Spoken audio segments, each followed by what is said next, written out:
ওনার কথা যখন মনে পড়ে তখন একটা 90 দশকের কবিতার কথা সব থেকে আগে আমার মাথায় আসে। জাহাজ ডোবে না, জাহাজ আত্মহত্যা করে। সারা জীবন উনি শুধু কাজ করে গেলেন এবং কাজ করতে করতে আমার মনে হয় ওনার না কোনো শিরোপা, না কোনো মান, না কোনো সম্মানের কোনো আলাদা করে প্রয়োজন ছিল।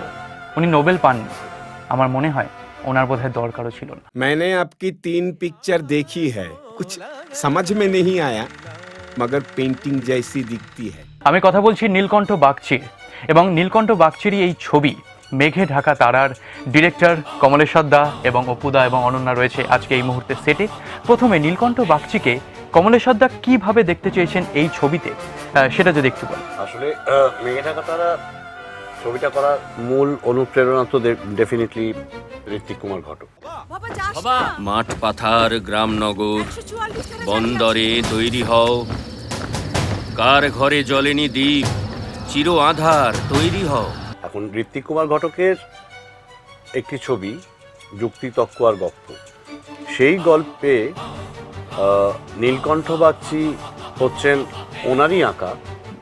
ছবিটাকে যেহেতু আমরা একটা অটোবায়োগ্রাফিক্যাল ছবি বলতে পারি, ওনারই আঁকা একটি চরিত্র যেটাতে উনি নিজেই অভিনয় করেছিলেন।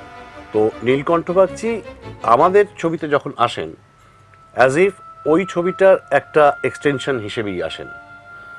ওই ছবিটায় নীলকণ্ঠ বাগচির যা দর্শন বা যা সামগ্রিক প্রেক্ষাপট, সেই প্রেক্ষাপট এবং দর্শনকে নিয়েই আমাদের এই ছবিটা শুরু হয়, এবং তারপর সেটা নীলকণ্ঠ বাগচির জীবনযাত্রা এবং তাঁর যে থট প্রসেস, তিনি যে থট স্পেসে এক্সিস্ট করেন সেইটাকে নিয়ে ডিল করে। ভাবনার জগতে একদিনও বেইমানি করেছি বল? আচ্ছা অপুদা, অনন্যা, মানে তোমাদেরকে যখন এই ছবিটা করার আগে কমলেশ্বর দা কী কী রেফারেন্স দিয়েছিলেন? লাইক 8টা ছবি দেখার কথা তো নিশ্চয়ই বলেছিলেন, বাকি অন্য কোনো রেফারেন্স ছিল? হ্যাঁ, মানে ছবিগুলো দিয়েছিলেন ঠিকই, কিন্তু আমি মেনলি যেটা ফলো করেছি সেটা হচ্ছে প্রথমে তো স্ক্রিপ্ট। একটা ছবি দাঁড়িয়ে থাকে, আমি যে ছবিতে অভিনয় করতে যাচ্ছি সেই স্ক্রিপ্ট অনুযায়ী আমাকে চলতে হবে। আমি ওনার মেঘে ঢাকা তার অনুযায়ী চললে আমার চলবে না। তো সেটা প্রথমে স্ক্রিপ্ট, তারপর ওনার কিছু ম্যানারিজমস বা হাঁটা চলা কথাবার্তা কীরমভাবে, সেটা ফলো করার জন্য অবভিয়াসলি যুক্তি তক্ক আর গপ্প। কারণ ওনাকে তো খুব বেশি পর্দায় দেখা যায়নি, একটা ছবিতেই দেখা গেছে, আর বোধহয় একটা ডকুমেন্টারি বা এরম কিছু আছে, তাও সেটা দেখিনি আমি। আচ্ছা অনন্যা, এখনো পর্যন্ত তোমাকে দেখা গেছে মানে অনেক ছবিতেই বেশ একটা বোল্ড চরিত্রে। ওয়েল, এই ছবিতে এই চরিত্রটি মানে ঠিক একদম ওই টিপিক্যাল বা স্টিরিওটিপিক্যাল একটা বোল্ড চরিত্র হয়তো নয়, কারণ এই চরিত্রটা করার আগে অনেক অভিনেতা অনেকবার চিন্তা করবেন। তুমি কি কিছু ভেবে এটা করেছিলে, অথবা তোমার মাথায় এই চরিত্রটির উপর কোনো প্রজেকশন ছিল বা কোনো ইমেজ ক্রিয়েট ছিল আগে থেকে? প্রথম কথা, আমি দ্বিমত, যথেষ্ট বোল্ড চরিত্র এটাও। এখন হ্যাঁ, হয়তো এটাই তার মানে দাঁড়ালো যে আমি বোল্ড চরিত্রেই অভিনয় করি, কিন্তু ডেফিনেটলি দুর্গা যে ক্যারেক্টারটা আমি প্লে করছি, সাংঘাতিক বোল্ড, সাংঘাতিক পার্সোনালিটি এবং সাংঘাতিক ইনার স্ট্রেংথ না থাকলে এরকম একটা ট্যালেন্ট, এরকম একটা গ্লোরির সঙ্গে চলা খুব ডিফিকাল্ট। এবং আমার মনে হয় উনি অনেক ভেবেচিন্তেই কিন্তু নামটাও রেখেছেন দুর্গা ওই কারণে। একদমই একদমই। Separation is essential. দাও না কোটা টাকা, টাকা নেই। আচ্ছা অপুদা, যখন ওনার যে শেষ ছবি যুক্তিতক্ক গপ্প, সেখানে উনি যখন একদম শেষ সিনে উনি যখন মানে মারা যাচ্ছেন, তখন উনি বলছেন যে আরও কিছু করার আছে, আরও কিছু করার আছে। তো তোমার কি মনে হয় মানে উনি কি করতে চেয়েছিলেন অ্যাকচুয়ালি? এটা খুব ইন্টারেস্টিং কোয়েশ্চেন। এটা আমার কাছে আমি উত্তর দেব না, এটা আমাদের কমলদা তুমি পরিচালক উত্তর দিন, কারণ উনি বোধহয় বেটার বলতে পারবেন। হ্যাঁ, যখন একটা আমরা দেখি নীলকণ্ঠ বাগচি মারা যাচ্ছে এবং সেটা আসে একটা বিশেষ প্রেক্ষাপটে সিনেম্যাটিক ইন্ডেক্স হিসেবে, যেখানে গুলি খেয়ে মারা যাচ্ছেন। মারা যাওয়ার সময় যে কথাটা হয় যে কিছু একটা করতে হবে, তো কিছু একটা করতে হবে, তার ঠিক আগে একটা লাইন আছে, সেটা দুর্গাকে বলা। সেটা হচ্ছে, দুর্গা মদন তাঁতির গল্পটা মনে পড়ে? কুমুদ মহাজনের সুদের পয়সায় তাঁত কিনবো, তাঁত চালাবো, তোদের সঙ্গে বেইমানি করব বলেই তারপর বললেন, কিন্তু তাঁত না চালিয়ে চালিয়ে পায়ে বাদ ধরে গেছে, তাই খালি তাঁত চালাই। কিছু একটা করতে হবে, কিছু একটা করতে হবে তো। আপনার আশেপাশে আজকে কেউ নেই কেন? কারণ কেউ কেউ নাম ধাম গাড়ি গয়না দেখলো, কেউ হতাশ হয়ে চোখ মুছলো, আর কেউ কেউ লড়তে লড়তে মরেই গেল। ওই শেষ মুহূর্তে আমি পারলাম না, আমি চলে যাচ্ছি, কিন্তু কাউকে তো একটা করতে হবে, কিছু তো একটা করতে হবে, সেই বিষয়টাই বলছেন বলে আমার মনে হয়। দেখলে কেন আমি বলি, এত ভালো উত্তর আমি দিতে পারতাম না। মানে অসাধারণ, পুরো গায়ে কাটা দিচ্ছে আর কি। আপনাকে ঠিক ধরতে পারছি না। চেষ্টাও করো না, আমি আগুনের গোলা ডাক্তার।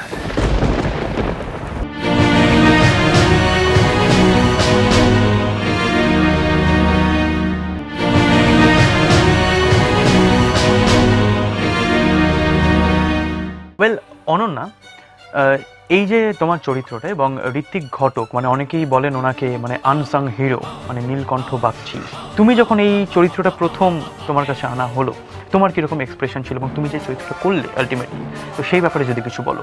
প্রথম কথা, আমিও এরকম আর 5টা মানুষের মতোই ছিলাম যে এতটা অবহিত ছিলাম না ঋত্বিক সম্বন্ধে। তার কাজ হয়তো দেখেছি, বেশিরভাগটা বুঝিনি, কিছুটা বুঝেছি, এবং বেশিরভাগ কাজ অনেক ছোটোবেলায় দেখেছি, তখন তো একেবারেই বুঝিনি। কিন্তু এই স্ক্রিপ্টটা পাওয়ার পর সেটা হচ্ছে প্রথম অনুপ্রেরণা, স্ক্রিপ্টটা। কার ঘরে জ্বলেনি দ্বীপ, চির আধার তৈরি হও। সরকার তোমাকে পদ্মশ্রী দিচ্ছে এবছর। एंटरटेनमेंट। আমি এখানে লোকরঞ্জন করতে আসিনি।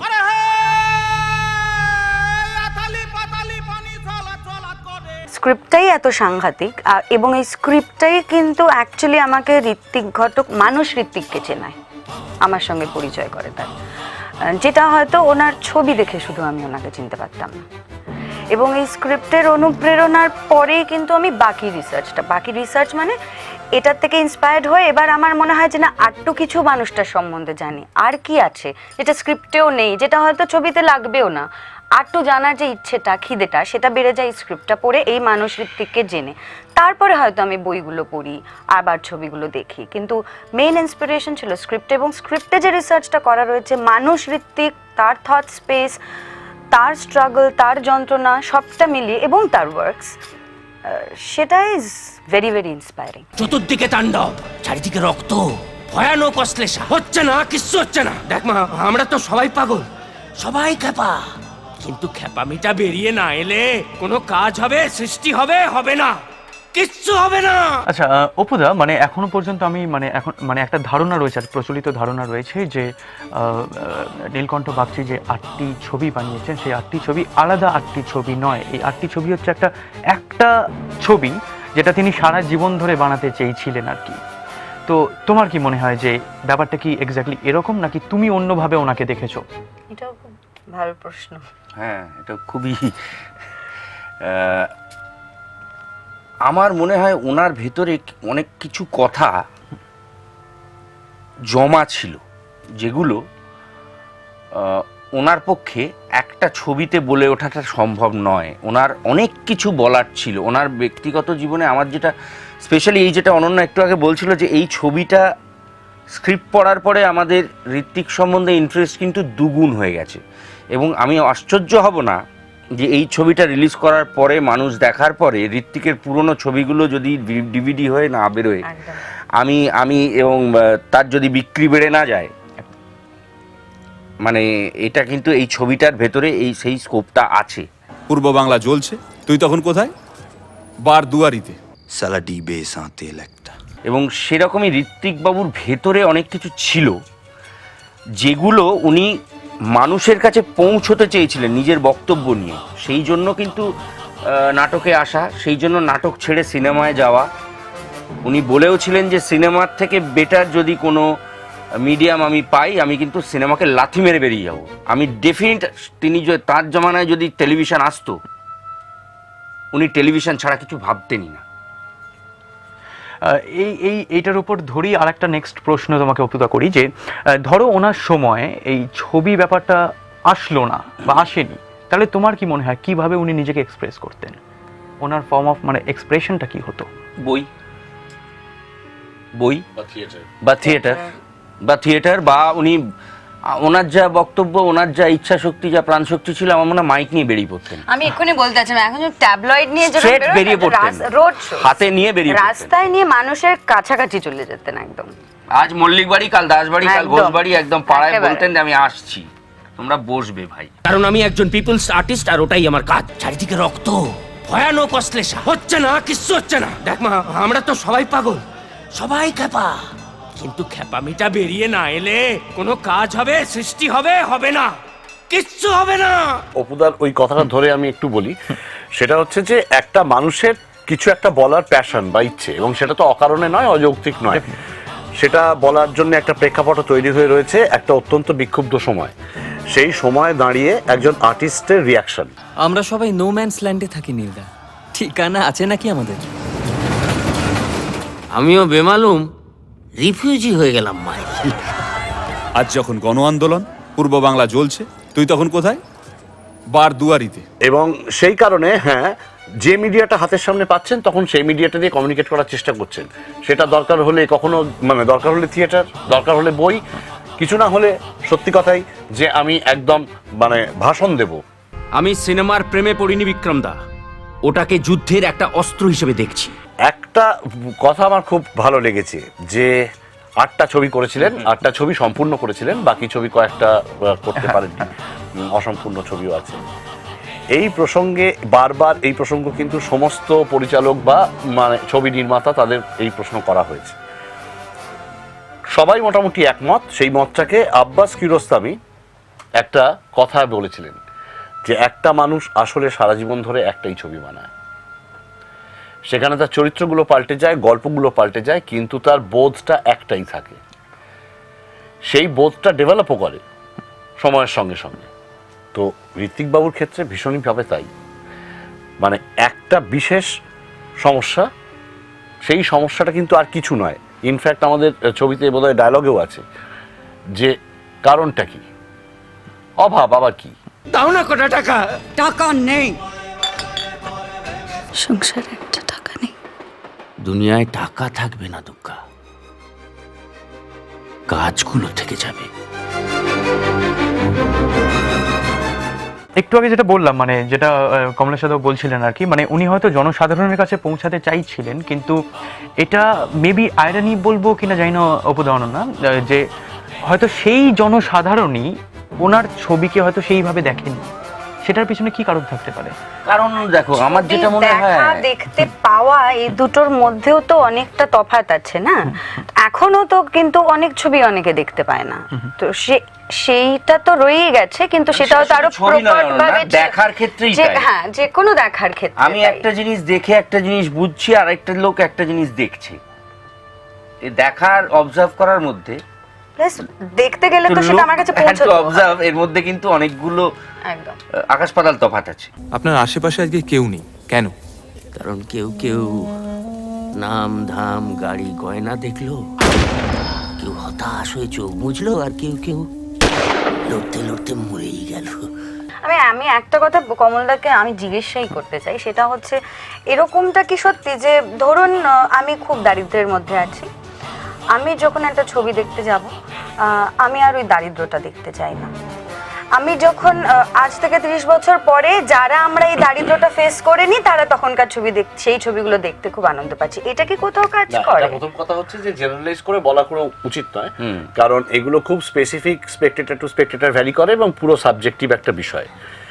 এই যে যখন উনি ছবি বানালেন তখন কেউ ইন্টারেস্টেড হলো না, অর্থাৎ সোজা কথা এন্টারটেনমেন্ট ভ্যালু ছিল না ছবিতে, তাই লোকে দেখতে চাইলো না, কারণ তখন অন্য অনেক রকম এন্টারটেনমেন্ট মানুষ পেয়ে গেছে এবং তাতে মজে আছে। হ্যাঁ, এবার এমন ধরা যাক যে পরবর্তীকালে একটা দল মানুষ, সব মানুষ নয়, যারা আবার এডুকেশনাল ভ্যালুটা বুঝলো, তারা আবার দেখতে চেষ্টা করলো, এই তো বিষয়টা। এখানে আমার দুটো কথা বলার আছে, সেটা মানে আমি খুব এভাবেই বলছি আর কি। আপেল কিন্তু গত 5000 বছর পড়েছে, আগামী আরো 15000 বছর পড়বে, দেখেছিলেন নিউটন। হ্যাঁ, তার আগের মানুষগুলো কি করছিল, বা তার পরের মানুষগুলো তুলে খেয়েছে। তার মানে এটা গেল একটা উদাহরণ। দুই হচ্ছে, আমি একটা উদাহরণ দিচ্ছি, অজস্র উদাহরণ এরকম আছে। গ্যালিলিওর কি হয়েছিল?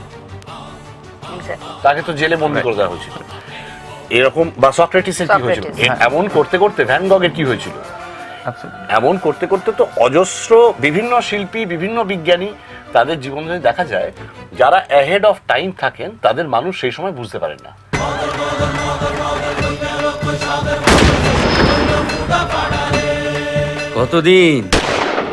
কতদিন আর গলা ছেড়ে চেঁচাবো আর ঘুমের মধ্যে তারই প্রতিধ্বনি শুনবো, বলতে পারো? আপনাকে ঠিক ধরতে পারছি না। চেষ্টাও করো না, আমি আগুনের গোলা ডাক্তার।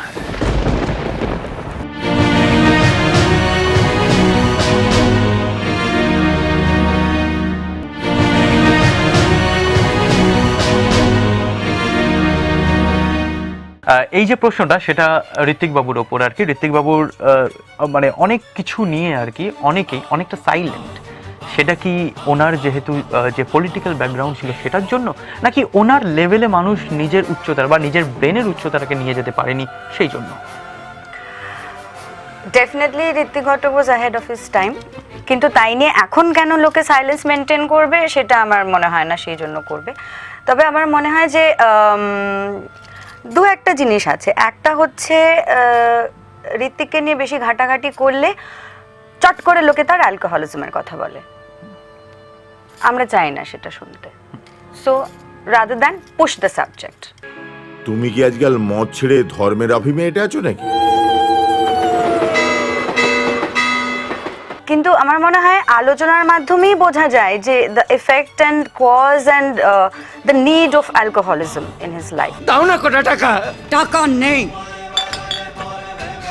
কাজ করতে পারছি না। দ্বিতীয় কারণ হতে পারে আমরা খুব সেন্সিটিভ অ্যাবাউট ঋত্বিক ঘটক, খুব টাচি। তো এই বিষয়ে কথা উঠলে যদি এদিক ওদিক দু চারটে কথা হয়ে যায়, আমরা হয়তো নিজেরাই হজম করতে পারবো না, সেটা আরেকটা কারণ হতে পারে। 3 নম্বর কারণ হচ্ছে যে আমার মনে হয় আমরা বিক্ষুব্ধ। ঋত্বিক ঘটকের ছবি ততভাবে আমরা দেখতে পাইনি আগের মানুষ, বা এখনো খুবই কম লোকে ঋত্বিক ঘটকের ছবি দেখেন। তো আমরা বিক্ষুব্ধ। তা বিক্ষুব্ধ সময় মানুষকে দুহাত তুলে মুজরো করবে নাকি? ঋত্বিক ঘটকের কথা উঠলেই অ্যালকোহলিজমের কথাটা স্বাভাবিকভাবেই উঠে আসে। তো আমি কি ঋত্বিক ঘটককে অ্যালকোহলিক বলবো? যদি বলতে হয় তাহলে আমি কি মোপাসাকে ওয়াবানাইজার বলবো? তাহলে কি আমি লুসুনকে সিজোফ্রেনিক বলবো? আমি কি তাহলে ভ্যান গগের নামে কিন্তু রোগের নাম আছে, মানসিক রোগের নাম আছে, তা আমি কি ভ্যান গগকে তাহলে পাগল বলবো? অর্থাৎ আমি যেটা বলতে চাইছি, বা হিচকককে কি তাহলে সন্দেহবাতিক মানুষ বলবো? প্রশ্নটা হচ্ছে যে একটা মানুষের, একটা ব্যক্তি মানুষের অনেক রকম ইডিওসিনক্রেসিস থাকে, সেটা আমাদের সবারই আছে। এখন কি হয়, যখন তিনি কাজ করে কোনো একটা জায়গা অর্জন করেন এবং মানুষের বিশ্বাস এবং আস্থার জায়গা অর্জন করেন, বিশেষ করে ফেমাস হন ইত্যাদি, তখন যেটা হয় সমস্যা, তখন তার একটা চুলচেরা বিশ্লেষণ কাজের হয়, কাজের বিশ্লেষণ নিশ্চয়ই হবে। কিন্তু তারপর যখন কাজের বিশ্লেষণ ফুরিয়ে যায় অথবা কাজের বিশ্লেষণ করতে গিয়ে অন্যরা অসমর্থ হয়ে পড়েন, তখন এই ব্যক্তিগত জীবন, পারিবারিক জীবন ইত্যাদিগুলোর মধ্যে আমরা ঢুকি। Life is but a walking shadow. সব পুড়ছে, ব্রহ্মাণ্ড পুড়ছে। অবুদা, এবং এটা সবার জন্যই এই প্রশ্নটা আর কি, যে লোকে বলেন, মানে অনেকেই বলেন যে উনি হয়তো অ্যানার্কিজমের জয়গান করতেন, কিন্তু অ্যাকচুয়ালি কি লোকের ধারণা যে উনি কি নেহিলিজমকে বাই এনি চান্স প্রমোট করতেন? কি মনে হয় সেটা? অ্যানার্কি? আমার মনে হচ্ছে এটা ওনার কি। এটা আমার কি বা ওর কি? হ্যাঁ, মানে এটা সবার কি নিয়েই শুরু করা যায়। না, নো ইয়ার্কি, একদম শুরু। না, ঠিক আছে, বিষয়টা হচ্ছে যে অ্যানার্কি ইন আর্ট, এটা তো ইস্যু। আমরা সবাই নো ম্যানস ল্যান্ডে থাকি নীলদা, ঠিকানা আছে নাকি আমাদের? আমিও বেমালুম রিফিউজি হয়ে গেলাম মায়ের। চারিদিকে রক্ত, ভয়ানক অশ্লেষা, হচ্ছে না, কিচ্ছু হচ্ছে না। দেখ মা, আমরা তো সবাই পাগল, সবাই ক্যাপা, কিন্তু খ্যাপামিটা বেরিয়ে না এলে কোনো কাজ হবে, সৃষ্টি হবে, হবে না, কিচ্ছু হবে না। আর্টে অ্যানার্কিটা আসার সময়টাই কিন্তু ওই প্যারিকমিউনের সময়। তখন থেকে এই anarchy in art, anarchy and futurism in art, এই কথাটা উঠেছিল। এটা উঠেছিল কোথা থেকে? একটা স্পেসিফিক জায়গা থেকে। আমি এইটা কেন বলছি, কারণ নিশ্চয়ই এর সঙ্গে কিছু রিলেট করতে চাই। সেটা হচ্ছে লিও ট্রটস্কির একজন বন্ধু, ট্রটস্কির বন্ধু অ্যান্ড্রে বার্টন, তিনি প্রথম এই ধরনের একটা চিন্তাভাবনা তৈরি করেন যে শিল্প হবে নিশ্চয়তার শিল্প নয়, পুরোটাই অনিশ্চয়তার কাজ হবে। অর্থাৎ আমি জানি না কি আঁকবো বলে আঁকাটা শুরু করে দিয়েছি, রঙগুলো লাগাতে লাগাতে একটা কিছু ফরমেশন শুরু হলো, এবং পরবর্তীকালে এই বিশেষ একটা পদ্ধতি মেনে শুধুমাত্র উনি নন, তারপর অনেক শিল্পী, অনেক সারিয়াল শিল্পী, দাদারা এলেন, যারা দাদাইস্ট, এবং তার পরবর্তীকালে পিওরলি অ্যানার্কিস্ট যারা, তারা এলেন। যেরকম আমরা দুজনের ছবি তো খুব মুগ্ধ নয়নে দেখি সবসময়, মার্ক রথকো আর হচ্ছে আমাদের জ্যাকসন পোলক, যারা রং নিয়ে শুরু করতেন, কোথায় থামবেন জানেন না, যতক্ষণ মনে হতো যে এঁকে যাব, যতক্ষণ মনে হলো যে হ্যাঁ আঁকাটা কমপ্লিট হয়েছে বলে একটা শেপ পেয়েছে, তখন তিনি ছেড়ে দিতেন। আমি আরেকজনের সঙ্গে কাজ করেছি, আমি সেটাও বলে রাখা ভালো। মৃণালবাবুর শেষ ছবিতে আমি অভিনয় করেছি। আমরা টাকি গিয়ে শুটিং করছি, পরের দিন লাস্ট সিন, সে সিনটা উনি তখনও জানেন না, মানে লেখা হয়নি। হ্যাঁ, এবং এটা এই যে প্রসেস অফ কাজটা আর কি, এই প্রসেস অফ কাজটা ওনারা তো দীর্ঘকাল ধরে ছবির এক্সপিরিয়েন্স থেকে, আমাদের মতো নয় যে একটা ছবি করেছি, দুটো ছবি করেছি, ভীষণ ভয় পাচ্ছি এরপরে কি হবে, সেটা নয়। কিন্তু অনেক ছবি করার পর তখন ওই লেভেলে মানুষ অপারেট করতে পারেন যে আমি শুরু করলাম, আমি ঠিক শেষটা খুঁজে পাবো। হ্যাঁ, আমার কনফিডেন্সটা আছে, আমার কনফিডেন্সটা আছে। ভাবনার জগতে একদিনও বেইমানি করেছি বল? আসলে আমরা অ্যাপারেন্টলি দেখি বটে যে এটা একটা ম্যাডনেস, কিন্তু তার মধ্যে কোথাও কোথাও মেথড আছে। মেথডটা এত চুপিসারে শিল্পী বুনন করে দিয়ে চলে গেছেন যে মেথডটা বাইরে বেরোচ্ছে না, আমরা দেখতে পাচ্ছি না।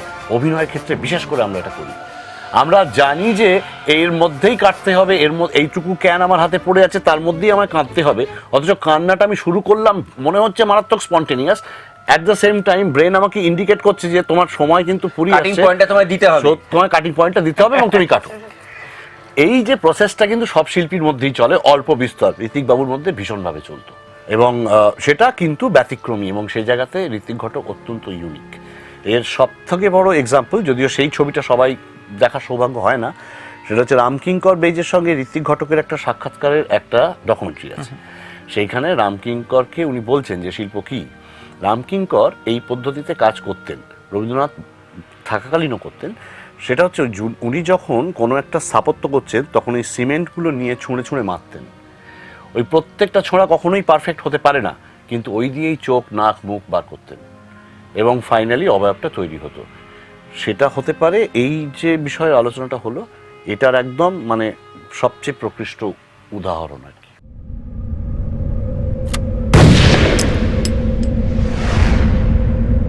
আমি তাকে চিনি, তাকে আমি দেখেছিলাম। Sir alcoholic.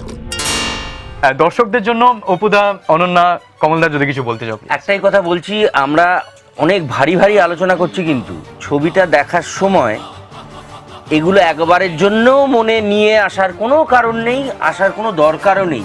একজন ফিল্ম মেকারের জীবনের নিয়ে একটা গল্প, এবং সেটা মানে আমি অ্যাটলিস্ট, আমি তো নিজে অভিনয় করেছি, আমার কিছু বলা উচিত নয়, being a part of the unit. আমি যাদের সঙ্গে বসে দেখেছি, সেটাও মানে যে রিয়াকশান পাওয়া গেছে, এটা কিন্তু একটা নিছক সিনেমা আমরা বানিয়েছি, এবং আমরা কথা দিতে পারি সিনেমাটা দেখে আনন্দ পাবেন, গ্যারেন্টিড।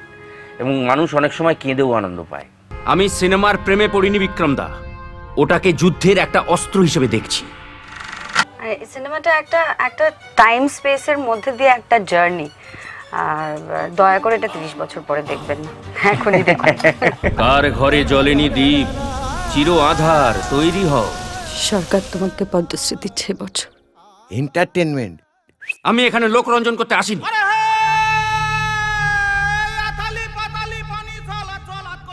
মানুষ ছবিটা দেখলে আমাদের সবাইরই খুব ভালো লাগবে। আমি কি ফাইনালি হেরে যাব?